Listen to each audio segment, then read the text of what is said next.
I'm Susanne Wengle. I'm professor of political science here at Notre Dame. A few years ago, watched this movie, and it sort of took me by surprise, and I ended up spending. Should I talk into this thing? Sorry. I watched this movie, and I kind of by coincidence, right? I sort of stumbled into it. I am not a film studies person, and so I don't study film for a living. But I stumbled into the movie theater, and it was just kind of a surprising movie, and I'll tell you why it was surprising. And it turns out it wasn't just surprising to me, it was surprising to a lot of other people. And it generated a lot of debate. So to explain why that happened, I want to tell you a little more about when it came out and the political context in Russia. So it came out first in 2015, but a number of pirated copies already circulated in 2014.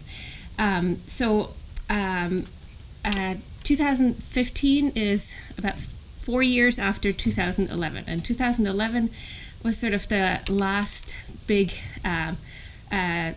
time of protest in Russia. That was when it became clear that President Putin would reclaim the presidency, and a lot of people were unhappy about this. And so it's called the Snow Revolution. A lot of people were protesting against the sort of increasingly authoritarian governance in Russia. And, it was pretty significant. Lots of people joined, but it eventually was defeated. And I won't tell you the details. But what followed was sort of this kind of time of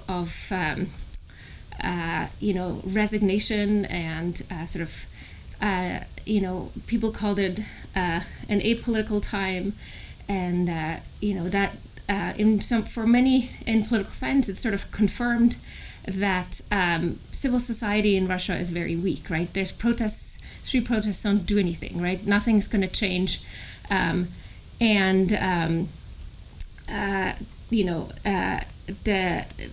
civil society is weak, and the president, on the other hand, is very strong. And that wasn't just in terms of governance, that was also usually interpreted in terms of the ideological space in Russia, because Putin had, through his cronies, sort of taken over the TV as sort of a mouthpiece of the state, right? So the idea was sort of that, in 2015, there wasn't really space, sort of literally and figuratively, for any critical voices, right? So I saw this movie, I was like, well, actually, this is pretty surprising because it is really political, right? And so that was in itself surprising, that there was a movie that was actually supported by the Ministry of Culture, that was, filmed in Russia by a Russian director, released in Russian movie theater, that was highly political, as you will see. And that was the first thing. And then it also generated a lot of debate, because I, as I said, wasn't the only one who was surprised by this, right? So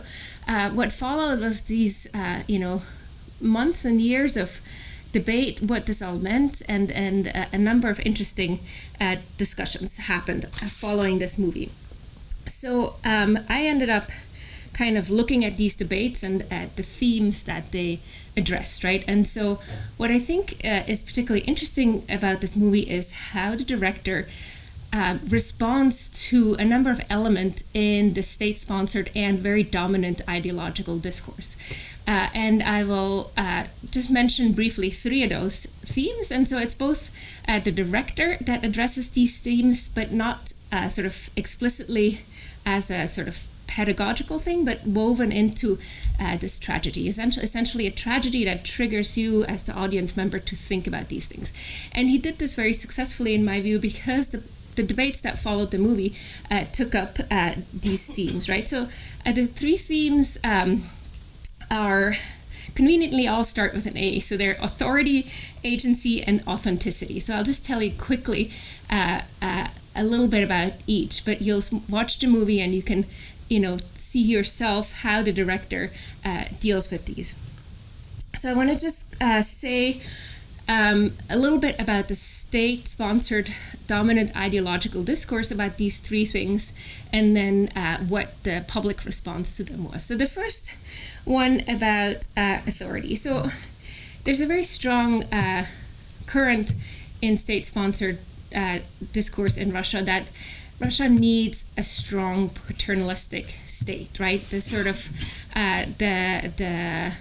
the state needs to guide and provide for the people, and the 90s was a period of democratization, but it was followed by, this was also a period of chaos, of economic crisis, and Putin came to power and sort of very much legitimizes his rule with this narrative that I have brought order, and in order to bring you order, this paternalistic, strong top-down state is justified.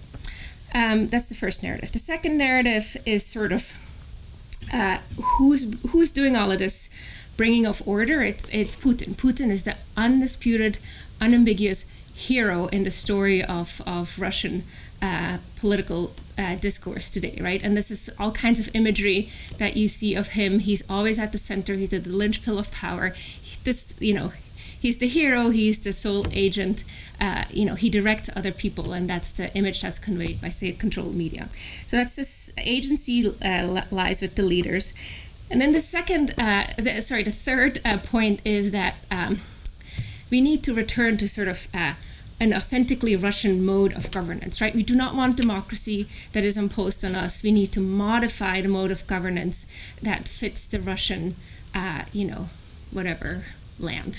or Russian people, the Russian soul, the Russian culture, and so on.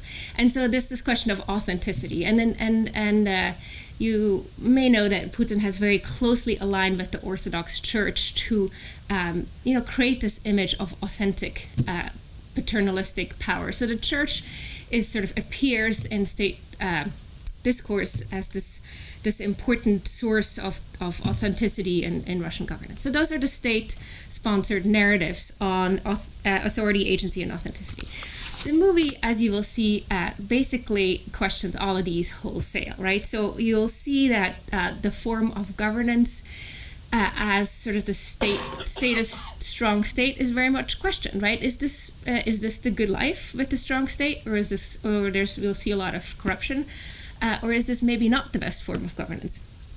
The second point on agency, you will see that the hero of this movie is Kolya, who's a car mechanic from a remote Russian village, right? It's not Putin. Putin appears in the movie in some ways, but the agency is located with the people in the village, right? So that is a long-standing tradition in Russian literature, is to trace the agency of the everyday person.